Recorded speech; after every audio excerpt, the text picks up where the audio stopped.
evening, morning, and afternoon for anybody tuning in with us this August 25th. It is also my grandmother's birthday. Can y'all please say happy birthday in the comments down below if you end up watching? And in this video, as you can see in the background, which I'm really kind of glad I'm playing this game again, I'm going to go ahead and talk about Deadpool and Wolverine that had just came out about a couple weeks ago. Spoilers ahead if you haven't watched the movie. I would have put the spoiler above, but it's okay.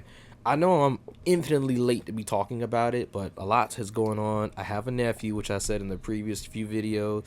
I've been taking care of him for a while. A bit of a covering for the cold. That too. I'm a little snuffle in the nose. It's like every time I record, I'm sick. But anywho, the movie was phenomenal. 10 out of 10. Look, if only the 10 scale can be broken, but people always stop at 10.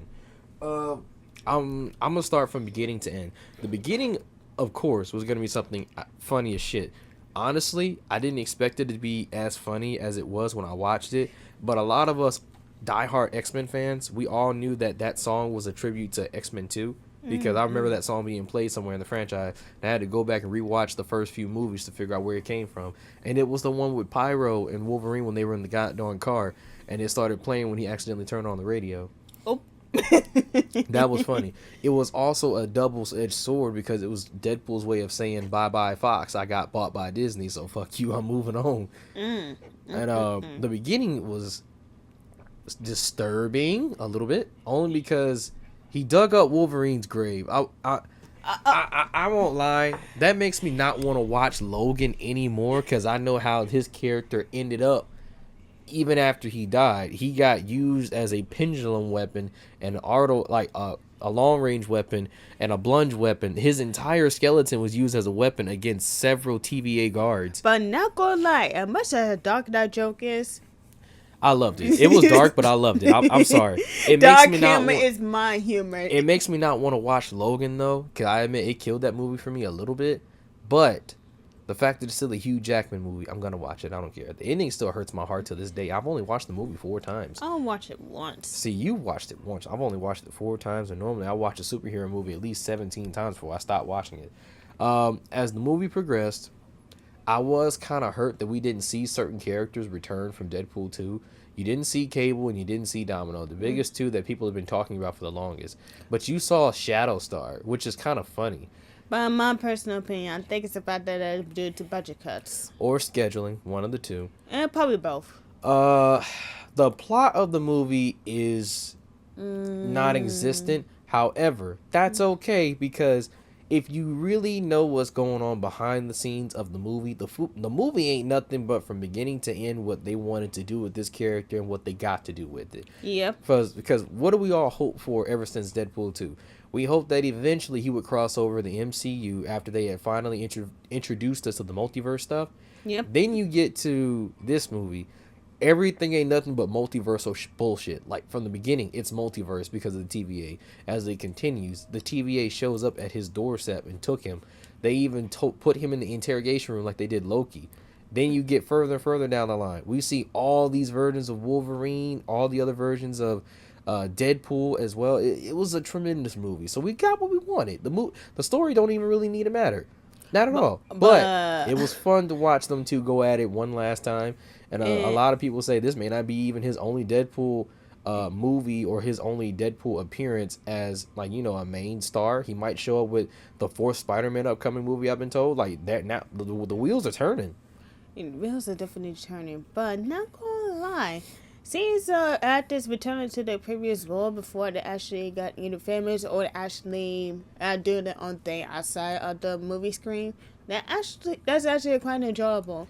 I won't lie, that was one of the best parts of this movie, where every cameo we got from the entire Fox universe. And Wesley Snipes. Wesley Snipes is the one that took over the entire cameo. Yes, he did. According to a lot of people, Wesley Snipes and Channing Tatum's Gambit stole the movie. Look, if the only reason you went, if you've only already watched most of the stuff, you only went really for Wolverine and Deadpool. But after the movie, when you want to watch it again, you're only watching it because of Blade, and you're watching it because of Gambit. Don't get me wrong, I do love Jennifer Gardner as Elektra. A lot of people don't. I do. I did. I was a kid. She was the first female superhero I saw other than Storm at the time when I was a child. No. Daredevil and Elektra were the first Oh, two yeah. few superhero movies I saw as a child, along with Spider-Man from Sony. Other than that, Elektra was the first female superhero movie I watched growing up as a kid. And then I had seen X-Men and all that when I was doing my little hero research with my folks. So And the reason why the people don't like her as Elektra because of the writing of the movie. that's not her fault. That's the writers. Exactly. That's why I don't Yes. care what people say about her being Elektra. Because at the end of the day, Elektra is Italian. She just happened to know some stuff that And and it's involved killing. And the thing about it, I just it.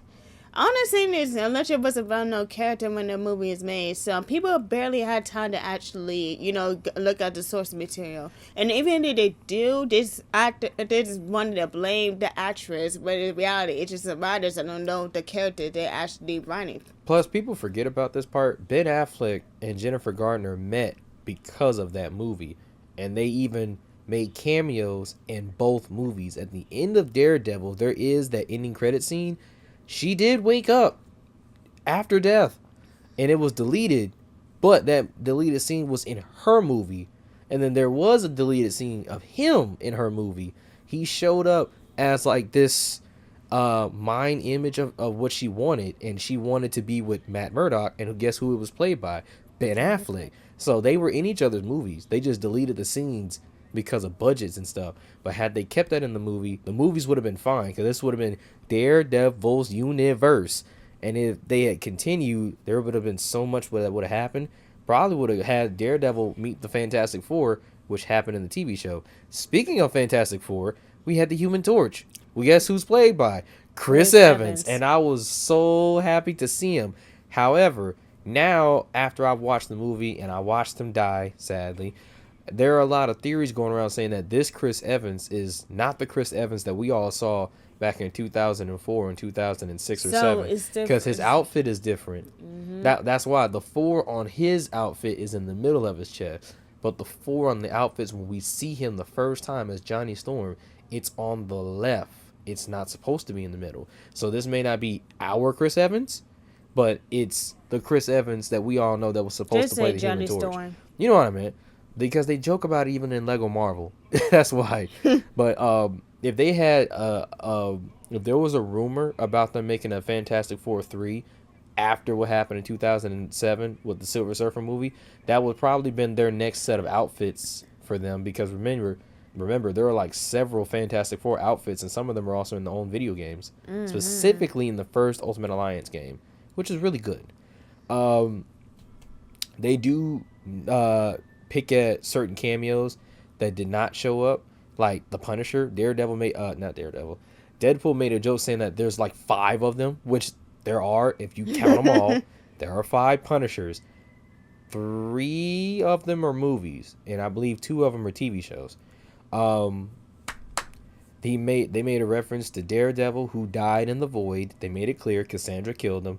But we all know that Deadpool, or in this case Ryan Reynolds, probably wasn't able to get Ben Affleck to come back as Daredevil. Or maybe he didn't simply want to do it, given him and Jennifer Garner and their divorce. It's still fresh. Not trying to be harsh. It's still fresh. Which I'm really shocked that they allowed Jennifer Garner and Hugh Jackman both allowed Deadpool to make jokes about their actual divorces in reality. But their relationship is still fresh. They're still at it. Who else did they make? Oh, Magneto. He died as well in the void. I know. Which hurts even more because weeks later, I had gotten news saying that the actor who plays Magneto in real life passed away. Yesterday. And I was so upset. I'm like, dog, had we actually had him in the movie, this would have hurt me 4 times harder. I'm like, Jesus. And then they talk about the X-Men constantly. They talk about Professor Xavier specifically a lot. Specifically, when Hugh Jackman was talking to his Wolverine, talking to Cassandra. Yep. And speaking of X-Men, that Wolverine from the other universe killed that X-Men. By mistake. It's not actually his fault. This is how. This is what they were talking about for movie purposes.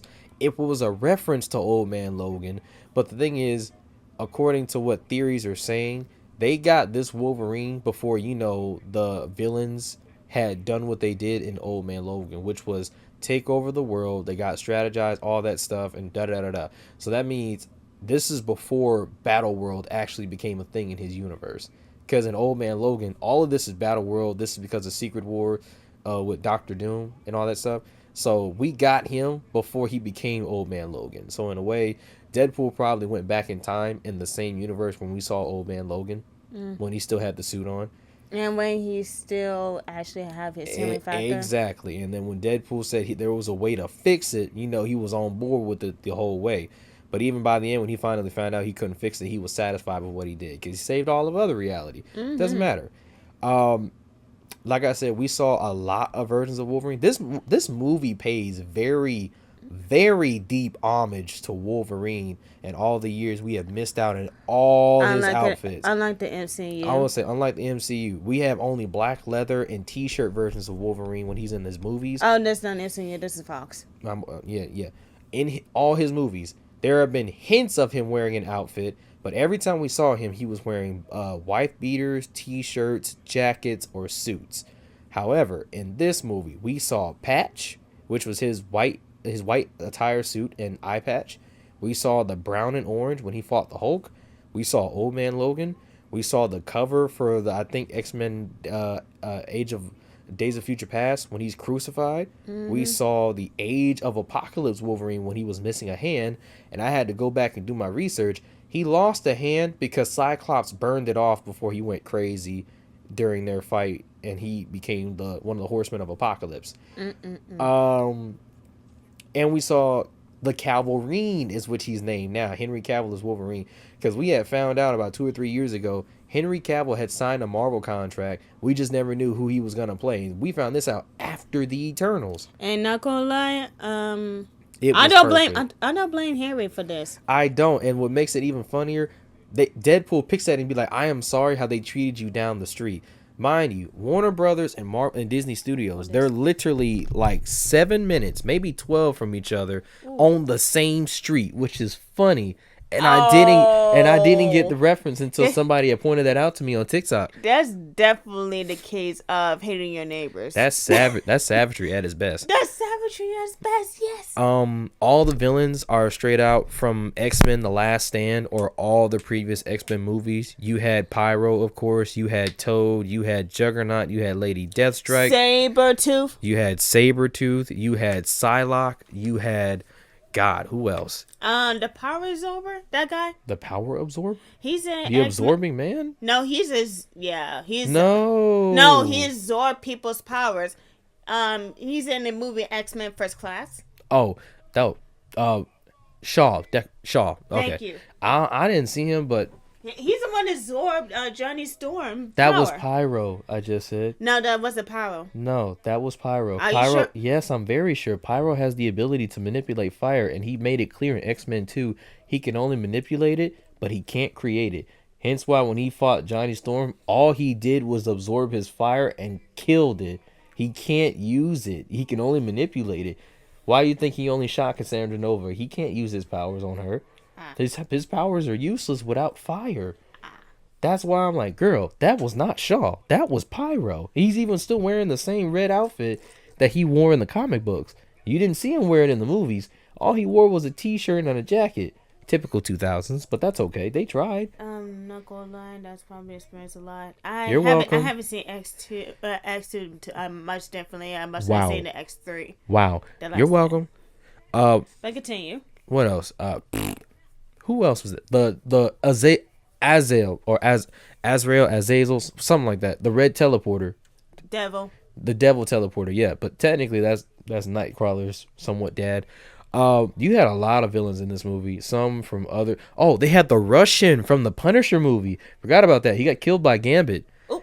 Yeah, Juggernaut easily got killed by X-23. Oh, yeah, Juggernaut. Oh. Yeah, that fool went down. A lot of these villains are not played by all the old actors. They're actually all the stunt people that for the main actors. Then, like, the biggest one that we saw in this movie was the Deadpool Corps. The entire Deadpool Corps. And I mean, they had a whole long list of Deadpools from the entire comic book. You had Zenpool, Lady Deadpool, Dogpool. You had Kidpool, Babypool, Westernpool. You had Deadpool from 2099, you had a lot of Deadpools. You even had zombie-headed Deadpool. Yep. That's why I'm like, bro, this was amazing. And then it was just, then I remember Ryan Reynolds saying that this movie was a tribute to the same actor who plays Peter because his son had passed away been 2 or 3 years ago before production. So it was a tribute to him. Like that Deadpool scene, they're like, it's fucking Peter. Like that was for him and his son. I was like, God. Damn. And then in the ending credits, it has his name in it too, saying that in loving memory of da. I forgot his name, so apologies. And y'all know his name, put it in the comments. Either that, I'm gonna just go back and watch. Cassandra Nova was a pretty interesting villain. But I'm not gonna lie, she kind of bored me in the She was a little boring, but what got me is when she started ripping people's skin off. I was like, that's why I'm like, I don't know. Now, her intentions might have been poor, but her execution of her powers, bro, were unbelievably I don't want gross. nobody's fingers go through my damn skin. That's what like I'm saying. Her glue. powers were so gross. I think that's what kind of kept me up as her being a villain. I love the actress portraying her, which is even better. She was very cocky, and I think that's what even like set it in stone. Her character is so cocky. She doesn't really need to do anything because she knows she's gonna win. She's damn near immortal because every time she gets hurt, it heals. So I'm like, okay. And then of course she's Charles Xavier's sister, which this is true. They are siblings, but in the womb, like she made it clear, they had a telepathic fight and Charles won. So, and she made it clear too, she don't have the same ability charms as Charles. She has to get her hands dirty. So that means she has to physically get into you. And I ain't big on that, bro. I don't feel like I want that in my mouth, but it's okay. But no, all in all, the movie was fun. It had a lot of tributes to the books. It paid homage well to Hugh Jackman and his 20 years as Wolverine. Then his record got beat by Wesley Snipes because Wesley Snipes' character Blade came out in 1996. So he's no longer the longest running actor playing a character. But I think I would still give it to Hugh Jackman because Hugh Jackman's been in 3 Wolverine movies. He's been in like several X-Men movies, and this is his, I would say, second Deadpool appearance because he's played in Deadpool 2 as well in the flashback. And he was nowhere near in the first Deadpool movie, but they referenced it a lot. Either that or is it an edit and either that or is it stuff for the edit that actually put anyone can actually make it look exactly like yeah, give or take. All in all, I love the movie. I thought the movie was very accurate. I thought it was very faithful to the comic books they came from. I thought it paid well homage to Hugh Jackman. I think it paid greater homage to Deadpool as a character and his entire lore and the people who are his counterparts. Like all his counterparts are on point. There ain't no detail really missed. But I'm not gonna lie, I'm getting the movie 9.5 out of 10.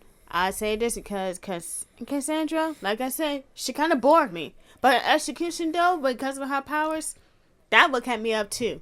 So yeah, I'm giving it a 9.5 out of 10. It's nothing personal, it's just it's how I see it. For me, I'll give it a 10 out of 10 because this is something I think the MCU needed. He even made a joke saying that you're kind of joining at a bit of a low point, which was damn near true because think about it. People did not like She-Hulk. People are still mad at She-Hulk even right now. A lot of people were not big on Eternals. I loved it, but a lot of people didn't. A lot of people didn't even like Black Widow when it came out, and I did. But I'll say this. I understand that Black Widow came out way too damn late. But that is not on Scarlett Johansson, though. I think that's the problem. People put stuff on actors. It's not their fault. They just there to act. Same thing with the woman who plays She-Hulk. Not gonna lie. I'm not gonna lie, she is beautiful, but like he said, she's just doing her job. I think the actress who plays She-Hulk is very phenomenal and very gorgeous. Especially when she at her She-Hulk form. Yes, but here's my thing though. The show and the writing is not her fault. So I think she should come back and play the character. I just think she need better writers behind her because at the end of the day, we all know that those who wrote New Mutants did it at the worst time and it came out at a poor time. Those who wrote the Fantastic Four movie in 2015, which I am so happy they did not put in that movie, that writing was trash. Oh, and speaking of that, what's the cable you're using? The cable? Which cable you're using? What cable? You mean DirecTV? Okay, DirecTV. I need you to answer this question. Why do you keep on changing the description because a difference between 2005 and 2015 Fantastic Four? Because every time I click on it, it's the 2015 one. Why you actually change the description of it? Baby, I don't expect them to listen to this video, but I don't give a flying feather. okay, chill, damn. Anywho, I would say that majority of the MCU in Phase 4 is kind of bad. And look, and I mean that from the shows to the movies. And I don't say all of Phase 4 was bad. I find some at Phase 4 quite enjoyable, but like he said, it's kind of is bad. And Phase 5 right now, I'm not looking for any more MCU projects. He could go without me. He could tell me the plot there. That's about it. Well, shit, you were happy to see Deadpool and Wolverine. I don't know why you saying that now. And you missed out on Guardians of the Galaxy Volume 3, and then when you watched it, you damn near cried. That's the thing. I said majority under Phase 5. I did not say Well, let me ask you this then. Since technically Venom is in the MCU in a way, you gonna see the third one with me? Yeah, I will see Venom, but not gonna lie. And on the MCU projects, I'd have found like promising that I could actually Okay, well, I get that Madam Web did not do the best, and it's one of the 4 Marvel movies that come out this year, and I do own the movie. Don't judge me.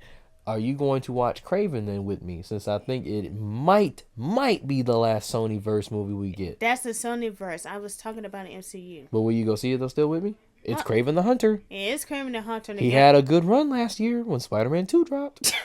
Shout out to that damn game. Thank Kraven got me like, oh shit. Okay. But anywho, like in all, the movie was amazing. The callbacks were even better. There's a lot of actors who did not think this movie can get made, and I think Channing Tatum is the main one. Ryan Reynolds fought for a lot of these actors and actresses coming back. He literally just like, get your tail over here, that way you get the praise that you deserve. I get it. And then Channing Tatum, I think, is the number one concern of this movie because this is Gambit we were promised in 2016. He did not get to play the character until almost a decade later.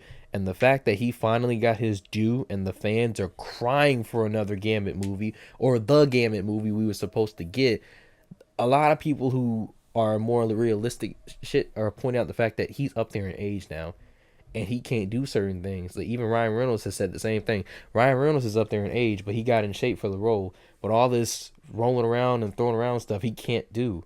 So that's what I'm trying to fight for. I want Gambit to be Channing Tatum, and I want the MCU to write it because they made it clear this man survived the void. If you watch the ending credits of the movie and that last little tidbit scene, if you look in the bottom left corner, Gambit survived Alioth in the void. By my personal opinion, like we said previous videos when it comes to Marvel, I think Marvel in general should separate themselves from Disney. Agreed. Well, they need to go back to being separate from Disney. They partnered with Disney because their phase 2 and 3 were so heat.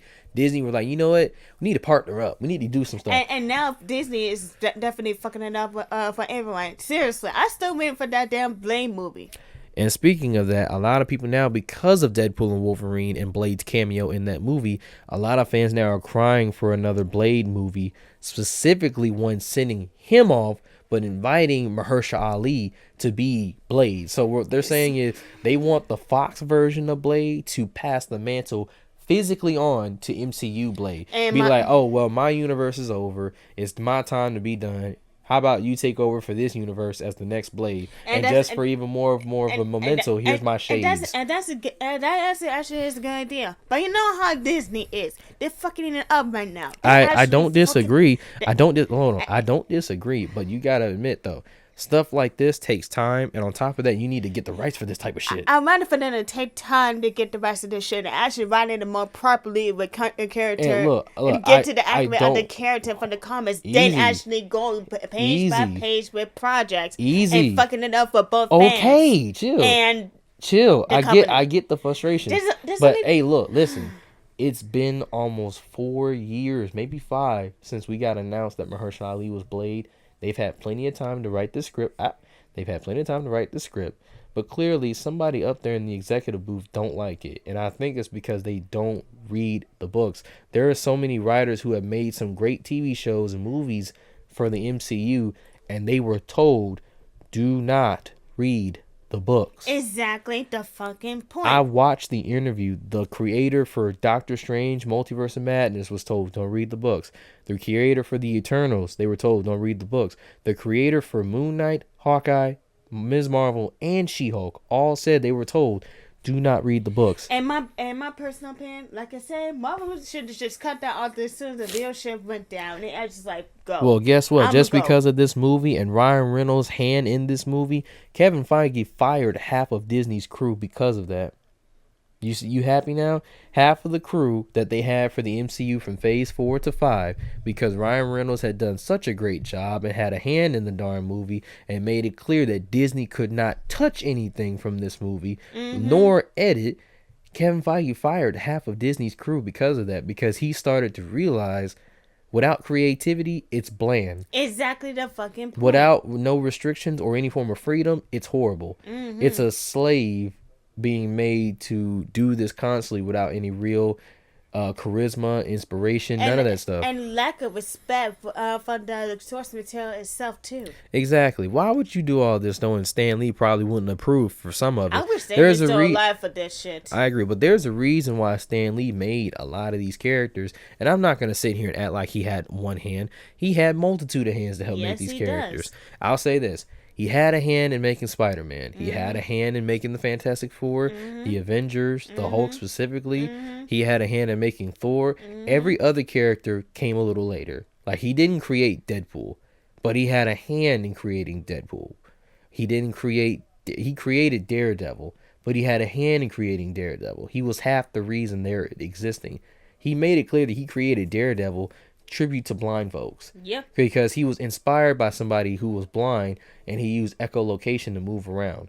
He was inspired for Spider-Man because he wanted kids to feel somebody they can relate to. That's why every time you see Spider-Man, I'll say that's why every time you see Spider-Man, he's always young as hell. You don't ever see an older version of Spider-Man unless it's from a different universe or the universe got rewritten or something. Yeah. I literally just read Spider-Man, the Amazing Spider-Man with the armored suit. I literally just read this. And this takes place after Secret Wars. Oh. He's actually in his 30s and he has a whole company. Speaking of superheroes and supervillains, I also would like to add one more point to this. Because of the writing of the MCU, it should be also being there stuff for the new writers from comic books too. Because not gonna lie, I get sick and tired of superheroes get their comeuppance all because they're living their life. Agreed. And on top of that, what they don't want to do with certain superheroes is to let them win in like real. No. When I say let them win, and let them win in personal lives. Yeah, exactly. I'm gonna get to that. In their personal lives, they need to find a win because it's like we said with Spider-Man. Every time we see him, he wins in the suit, but he never wins with his own reality or his own identity. Every time you see Captain America, he wins on both sides. Every time you see Tony, he wins on both sides. I'm pissed off the fact that Paul is the reason why their marriage ended like that. Exactly. So, I don't read the comments, but even I know this is some fucked up shit. But now we're getting off topic. But anywho, back on Deadpool, I do think this movie was one of the best we've had really since... Ooh, that's kind of hard. I'd say... Shang-Chi? Yes. Yes. Yes, since Shang-Chi, Legend of the Ten Rings. At least they're getting a little bit more freedom when it comes when a group martial arts YouTubers actually got the call to do the fight choreography. Yes, they are called Martial Club. I will put them in the description below. Please subscribe to them when you have a chance. And they are also one of my favorite martial arts groups. Especially if you are a martial artist. Exactly. They're one of the few reasons I actually continue martial arts, and I'm trying to now. And speaking of them, don't forget about Everything, Everywhere, All at Once movie 2. Along with their own production, wrote and produced movie called The Paper Dragons on Netflix. Okay. Back on topic again. I would give this movie a 10 out of 10. This movie is actually so good, I actually thought about watching it twice. But the problem is, since it's on every streaming network and you can buy it to watch it, people have recorded it and already put it on other forms of platforms. So Facebook, YouTube, Instagram. Ain't not gonna lie, we both working, but we still broke. So regardless, we can't go to the movies twice like that. Man, you broke. I don't know what you're talking about. You broke too? Not as you. Yeah, you are too. Yeah, anywho. But I think if you guys want to, give it another watch in the theater. But I would say wait till the prices drop down, because we went when it was still kind of fresh and there were still people trying to get into the parking lot. And mind you, this is like 2 weeks later after it finally came out. Oh, and not gonna lie, guys, make sure you're age appropriate when you watch the movie too. Yes, Please. yes, there's a lot of blood and guts. So if you're under age 18, do not go to the movie theater. At least have your parents' permission to actually watch this at home. Cause not gonna lie, unless you're already fucked up, don't watch that movie. And I think we've said everything we needed to say about this movie. I think it's so crazy. I don't even really need to add photos because it's easy to remember what was in this movie. Hell, Deadpool games on. I would say I'm gonna use just the Deadpool game background just for this. So I'm gonna keep it real simple. If you love the movie too, cool. If you don't, I want to kind of understand why. You could tell me in the comments. We ain't gonna go back and forth, but I just like to know, like, if you didn't love the movie, what was the main reason? She already explained hers. Hers was the villain, and I ain't gonna lie, she's not one of the worst X-Men villain to be portrayed on screen. I say she's tolerable. She's tolerable, yes, but for me, she was kind of fucking funny. Cassandra Nova, I know, was kind of serious, but I think it's because how the introduction was her in the books. It's different. She pulled out the skin from somebody's body and went to the bones and made collapse. That was Johnny Storm's show. I know. Anywho, but like a lot of people right now would say that Apocalypse was the worst portrayed villain.